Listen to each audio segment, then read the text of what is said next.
এই ঢাকা বিশ্ববিদ্যালয়ের মাটিতে সুস্থ ধারার শ্রদ্ধা স্নেহের রাজনৈতিক সংস্কৃতির সূচনা হয়তো বা হবে।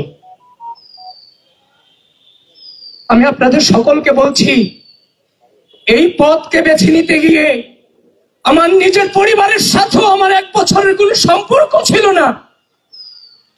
আমাদের জীবন থেকে জীবনের সামাজিক, রাজনৈতিক, অর্থনৈতিক, সাংস্কৃতিক, পারিবারিক সকল জীবনকে আমাদের থেকে কেড়ে নেওয়া হয়েছিল, কিন্তু আপোষ করিনি।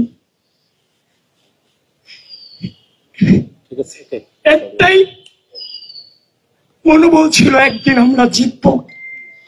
5 আগস্ট দাঁড়িয়ে চাংখার বলে যখন বলেছিলাম প্লিজ কেউ কাউকে ছেড়ে যায় না, সেদিন উপস্থিত ছাত্র জনতা কেউ ছেড়ে যায় নাই। বাচ্চা বাচ্চা ছেলেরা রক্ত দিয়ে এই অঙ্গীকার ধরে রেখেছিল।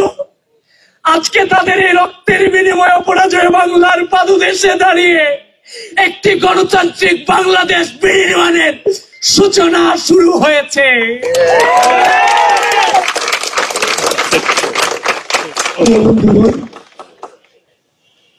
একটা চ্যালেঞ্জের মুখে আমরা 16 সাল থেকে বিশ্ববিদ্যালয়ে ভর্তি হওয়ার পর থেকে আজও পর্যন্ত চ্যালেঞ্জ ফেস করতে করতে আজকের এই জায়গাতে এসেছি।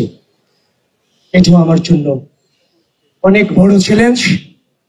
আমি আনন্দিত নই, তবে চ্যালেঞ্জ মোকাবেলা করার জন্য মানসিকভাবে সর্বোচ্চ প্রস্তুত ইনশাআল্লাহ। এবং সেই চাংখারপুরের মতো বলছি, আমরা আবারও বিজয়ী হব ইনশাআল্লাহ। সকলে আমাদের পাশে থাকবেন। ধন্যবাদ প্রিয় সাংবাদিক পরিবার, আপনাদের